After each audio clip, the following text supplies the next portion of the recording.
یہ ہمارا درس ریاض الصالحین جاری و ساری ہے۔ ریاض الصالحین کے درس میں یہ دوسرا باب ہے، باب التوبہ، توبہ کا بیان، جس کے اخیر کی 3 احادیث سابقہ درس میں رہ گئی تھیں۔ انشاءاللہ تبارک و تعالی ہم اسے مکمل کرنے کے بعد پھر دوسرا نیا باب ریاض الصالحین کا شروع کریں گے۔ وعن ابی نجید بضم النون وفتح المیم عمران بن الحسین الخزاعی رضی اللہ عنہما ان امرأة من جہینة اتت رسول اللہ صلی اللہ علیہ وسلم وہی حبلی من الزنا فقالت یا رسول اللہ اصبت حدا فاقمه علی فدعا نبی اللہ صلی اللہ علیہ وسلم ولیہا فقال احسن الیہا فاذا وضعت فأتنی ففعل فامر بها نبی اللہ صلی اللہ علیہ وسلم فشدت علیہا ثیابها ثم امر بها فرجمت ثم صلی علیہا فقال له عمر تصلی علیہا یا رسول اللہ وقد زنت قال لقد تابت توبة لو قسمت بین 70 من اہل المدینة لوسعتهم وهل وجدتم افضل من ان جادت بنفسها للہ عز وجل رواہ مسلم رحمہ اللہ تعالی۔ حضرت ابو نجید عمران بن حسین خزاعی رضی اللہ تعالی عنہ سے روایت ہے کہ جہینہ قبیلے کی ایک عورت رسول اللہ صلی اللہ علیہ وسلم کی خدمت میں حاضر ہوئی۔ وہ ارتکاب زنا سے حاملہ تھی۔ وقد زنت، اتت رسول اللہ صلی اللہ علیہ وسلم وہی حبلی من الزنا، زنا کے ارتکاب کرنے کی وجہ سے وہ حاملہ ہو چکی تھیں۔ فقالت، حضور پاک علیہ الصلاۃ والسلام کے دربار گوہربار میں حاضر ہوئی، حاضر ہو کر عرض کی، یا رسول اللہ مجھ سے حد والے گناہ کا ارتکاب ہو گیا ہے، آپ مجھ پر حد قائم فرما دیجئے۔ فرماتی ہیں اصبت حدا فاقمہ علی فدعا نبی اللہ صلی اللہ علیہ وسلم ولیہا، تو حضور پاک علیہ الصلاۃ والسلام نے اس خاتون کے ولی یعنی وارث یا قریبی رشتہ دار کو بلایا اور فرمایا احسن الیہا فاذا وضعت فأتنی، فرمایا کہ ان خاتون کو اچھی طریقے سے اپنے پاس رکھو، ان کے ساتھ حسن سلوک کرو، اور جب یہ بچہ جن لے، جب ان کو ولادت ہو جائے تو اس کے بعد ان کو میرے پاس لے کر آنا۔ ففعل، چنانچہ ایسا ہی ہوا۔ جب انہوں نے وضع حمل کیا تو اس کے بعد وہ صحابی رسول صلی اللہ علیہ وسلم ان خاتون کو حضور پاک علیہ السلام کی بارگاہ میں لے کر حاضر ہوئے۔ ثم امر بها، پھر اللہ کے پیغمبر صلی اللہ علیہ وسلم نے حکم دیا کہ ان کو رجم کیا جائے، پتھر سے سنگسار کیا جائے۔ فرجمت، تو انہیں سنگسار کر دیا گیا، پتھر مار مار کر انہیں ختم کر دیا گیا۔ اسلام میں جو زنا کی حد ہے شادی شدہ خاتون اور شادی شدہ مرد کے لیے، وہ رجم کا معاملہ ان کے ساتھ کیا گیا۔ ثم صلی علیہا، پھر حضور پاک علیہ الصلاۃ والسلام نے ان کی نماز جنازہ پڑھائی۔ فقال له عمر، حضرت عمر رضی اللہ تعالی عنہ نے حضور پاک علیہ الصلاۃ والسلام سے عرض کیا، تصلی علیہا یا رسول اللہ، یا رسول اللہ آپ ان کی نماز جنازہ پڑھا رہے ہیں، تصلی علیہا آپ پڑھ رہے ہیں، پڑھا رہے ہیں، وقد زنت، حالانکہ ان سے زنا سرزد ہوا، انہوں نے بدکاری کی۔ قالا، تو حضور پاک علیہ الصلاۃ والسلام نے فرمایا، لقد تابت توبۃ لو قسمت بین 70 من اہل المدینہ لوسعتهم، آپ نے فرمایا اے عمر تمہیں نہیں معلوم اس عورت نے ایسی خالص توبہ کی ہے، اگر اسے اہل مدینہ کے 70 آدمیوں پر تقسیم کر دیا جائے تو ان کو کافی ہو جائے۔ یعنی اس خاتون نے ایسی توبہ کی ہے، سچے دل سے اللہ تبارک و تعالیٰ کی بارگاہ میں اس خاتون نے ایسا رجوع کیا ہے، اللہ کی بارگاہ میں ایسا توبہ کی ہے کہ اہل مدینہ میں سے 70 لوگوں کے گناہ ہوں اور 70 لوگوں پر اس توبہ کو تقسیم کر دیا جائے تو وہ توبہ 70 لوگوں کے گناہوں کے لیے کافی ہو جائے، 70 لوگ اللہ کی بارگاہ مغفور اور بخشے ہوئے ہو جائیں۔ اس کے بعد حضور نے فرمایا وَهَلْ وَجَدْتَ أَفْضَلَ مِنْ أَنْ جَادَتْ بِنَفْسِهَا لِلَّهِ عَزَّ وَجَلَّ، کیا اس سے بھی افضل کوئی بات ہے کہ اللہ عز و جل کی رضا کے لیے اس خاتون نے اپنی جان تک قربان کر دی۔ بہرحال اس حدیث شریف میں حد رجم کا اس بات ہے کہ اسلام میں اگر کوئی شادی شدہ مرد یا شادی شدہ خاتون سے زنا سرزد ہو جائے تو رجم کی حد ہے، رجم کے معنی پتھر برسانے کے ہیں، پتھر برسا کر ان پر حد جاری کی جائے گی، ان کو ختم کر دیا جائے گا، یہ اسلامی سزا اور اسلامی حد ہے۔ دوسری اس میں یہ بھی فائدہ ہمیں ملتا ہے کہ خالص توبہ اللہ تبارک و تعالیٰ کی بارگاہ میں کی جائے تو بہت فضیلت والی اور بہت عظمتوں والی وہ توبہ ہوتی ہے۔ تیسرے یہ ہے کہ صحابہ اور صحابیات میں رضی اللہ عنہم میں جو جذبہ خوف الہی اور جو آخرت کے محاسبے کا ان کے اندر جو آخرت کے محاسبے کا ڈر تھا اس کا بھی بیان ہے، اور اخروی سزا کے مقابلے میں دنیا کی سزا کو ترجیح دینا کا یہ معاملہ ہے کہ صحابہ اور صحابیات کے دل میں کس قدر جذبہ خوف اور کس قدر خوف خدا اور کس قدر خشیہ خدا ان کے دلوں میں تھا کہ انہوں نے دنیا کی سزا کو آخرت کی سزا کے مقابلے میں بہت زیادہ حقیر جانا، اور ان سے جو گناہ سرزد ہوا تعلیم امت کے لیے اس گناہ کی سزا کو اپنے اوپر نافذ کرنے کے سلسلے میں انہوں نے کوئی تأمل سے کام نہیں لیا، کسی ڈر سے کوئی کام نہیں لیا، بلکہ باضابطہ طور پہ مکمل دلیری کے ساتھ آخرت کے محاسبے سے ڈرتے ہوئے اللہ تبارک و تعالیٰ کی خوف، اللہ تعالیٰ کا خوف اور خشیت دل میں رکھتے ہوئے حضور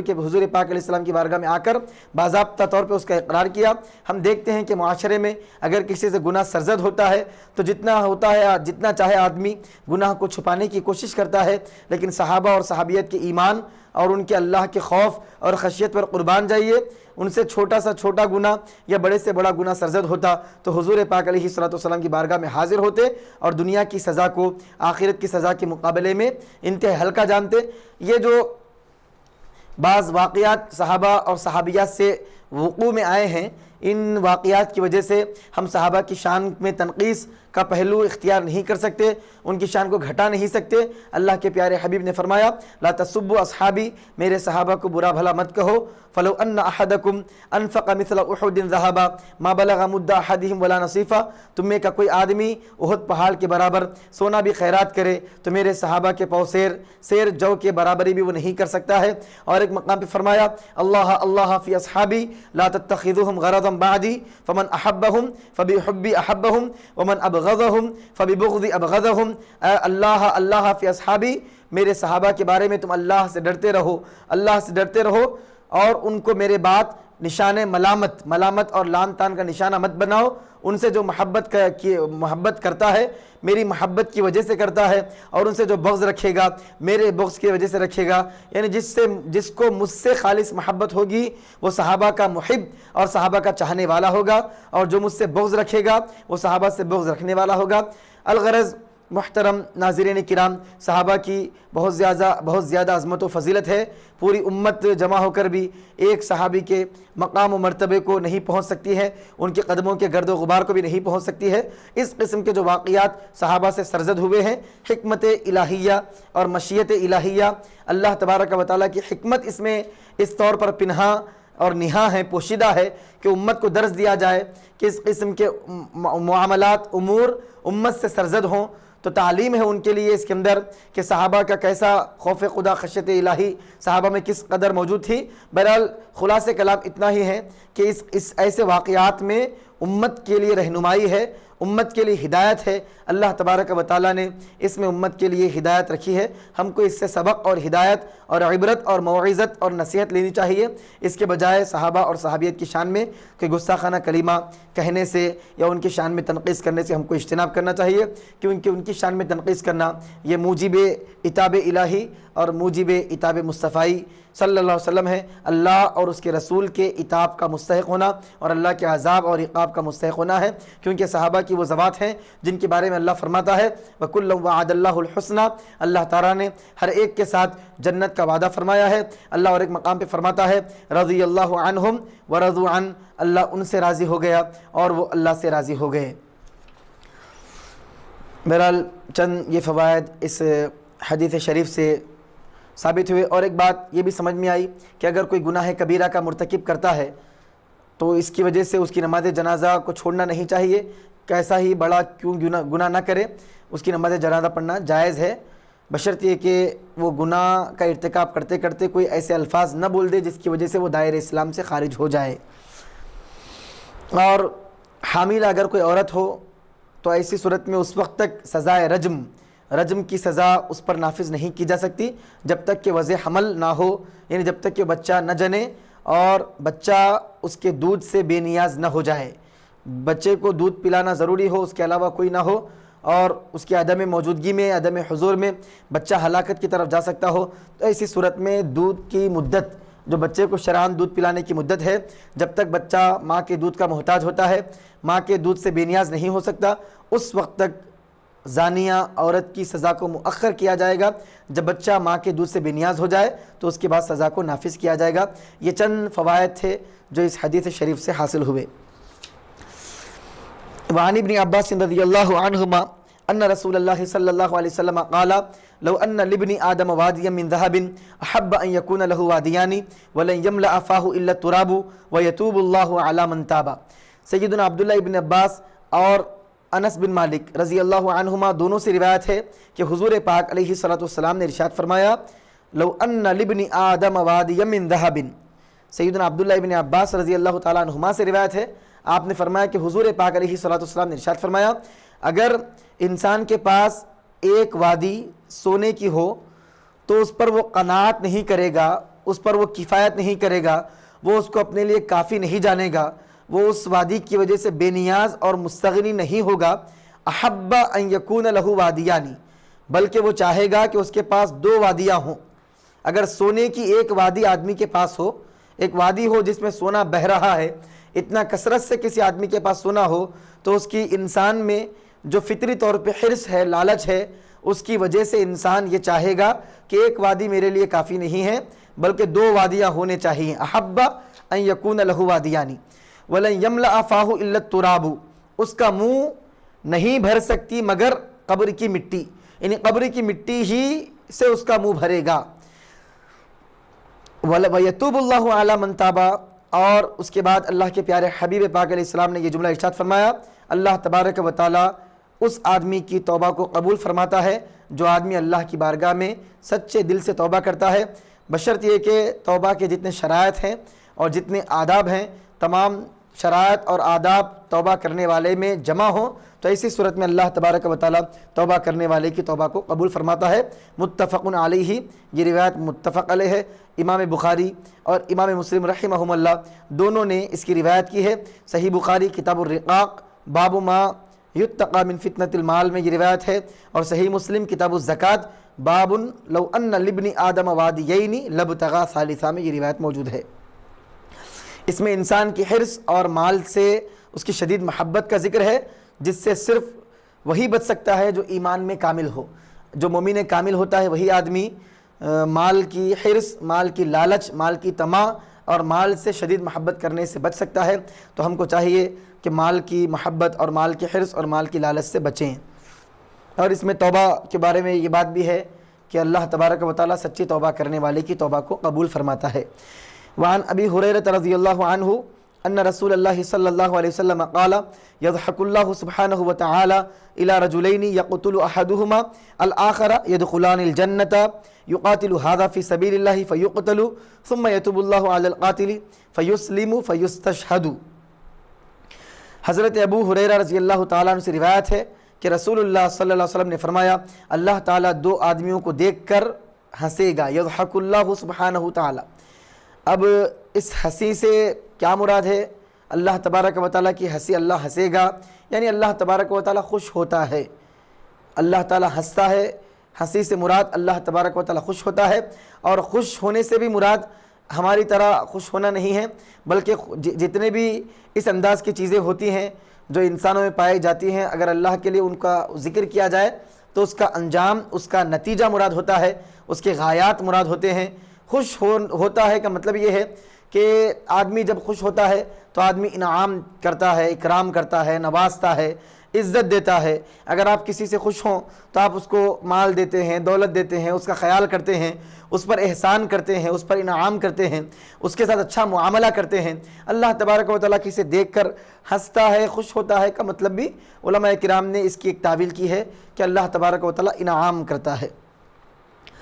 اللہ دو آدمیوں کو دیکھ کر ہنستا ہے، یقتل احدہم الآخر، ان میں سے جن میں سے ایک نے دوسرے کو قتل کیا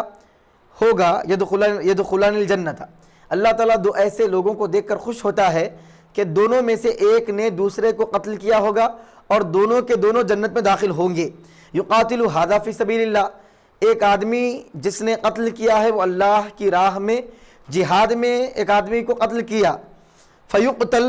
یقاتل ھذا فی سبیل اللہ، وہ اللہ کی راہ میں لڑ رہا ہے، اللہ کی راہ میں قتال کر رہا ہے. فیقتل، پس اللہ تبارک و تعالیٰ کی راہ میں وہ قتل کر رہا ہے، قتال کر رہا ہے، لڑ رہا ہے. جنگ کے دوران اسے ختم کر دیا گیا. دو آدمیوں میں جنگ ہے، ایک اسلام کے نام پہ لڑ رہا ہے، ایک کفر کے نام پہ لڑ رہا ہے. اسلام کے نام پہ لڑنے والے کا کفر کے نام پہ لڑنے والے نے قتل کیا. یہ آدمی شہید ہو کر، کیونکہ جنگ میں اعلاء کلمت اللہ کے لیے جو جنگ کرتا ہے، شہید ہو کر وہ جنت کا مستحق ہوگا، جنت میں جائے گا. یہ آدمی جنت میں چلا گیا. بعد میں جو کفر کے نام پہ آدمی لڑ رہا تھا اس کو بھی اللہ تبارک و تعالیٰ نے اس کو توبہ کی توفیق دی، وہ اسلام قبول کیا. اسلام قبول کرنے کے بعد پھر اس کو بھی شہادت کا مرتبہ ملا. تو اس طرح ایک وقت جو وہ حالت کفر میں تھا اور حالت کفر میں رہ کر ایک مومن کو اس نے قتل کیا اور مومن شہید بن کر جنت میں پہنچ گیا. یہ حالت کفر میں رہنے والے کو اللہ تعالیٰ نے ایمان کی توفیق دی، یہ اسلام قبول کیا، اللہ تعالیٰ نے اس کی توبہ کو قبول فرمایا، پھر یہ بھی شہید ہوا. تو یہ کافر تھا، مسلمان ہو کر شہید ہوا، یہ بھی جنت میں، اور اس کے ہاتھوں جنگ میں جو مسلمان شہید ہوا وہ بھی جنت میں. تو یہ دو مومن مسلمان جب جنت میں جاتے ہیں تو اللہ تبارک و تعالیٰ ان دو مومنوں کو، ان دو لوگوں کو دیکھ کر یضحک، خوش ہوتا ہے. اس طرح یہ روایت ہے. متفق علیہ، یہ بھی روایت متفق علیہ ہے. امام بخاری اور امام مسلم دونوں نے اس کی روایت کی ہے. صحیح بخاری کتاب الجہاد، باب الکافری یقتل المسلم ثم یسلم فیسدد بعد ویقتل. وہ صحیح مسلم میں کتاب الامارہ باب بیان رجلین یقتل احدہم الآخر یدخلان الجنہ. اس سے یہ بھی سمجھ میں آیا کہ توبہ سے بڑا سے بڑا گناہ ختم ہو جاتا ہے اور قبول اسلام سے تمام گناہ معاف ہو جاتے ہیں. جب آدمی اسلام قبول کرتا ہے تو اسلام قبول کرنے کے بعد سابق میں جتنے گناہ آدمی کیا ہے تمام گناہوں کو اسلام ختم کر دیتا ہے. الاسلام یجب ما قبلہ، حدیث میں آتا ہے الاسلام یہدم ما کان قبلہ. اسلام لانے سے پہلے جو کچھ گناہوں کا بندے نے ارتکاب کیا تھا اللہ تبارک و تعالیٰ تمام گناہوں کو مٹا دیتا ہے. یہ اسلام لانے کی برکت ہے، اسلام لانے کی فضیلت ہے. یہاں تک باب التوبہ ختم ہوا. اب یہاں سے علامہ امام نووی رحمۃ اللہ علیہ اپنی کتاب کا تیسرا باب الصبر کا آغاز فرما رہے ہیں.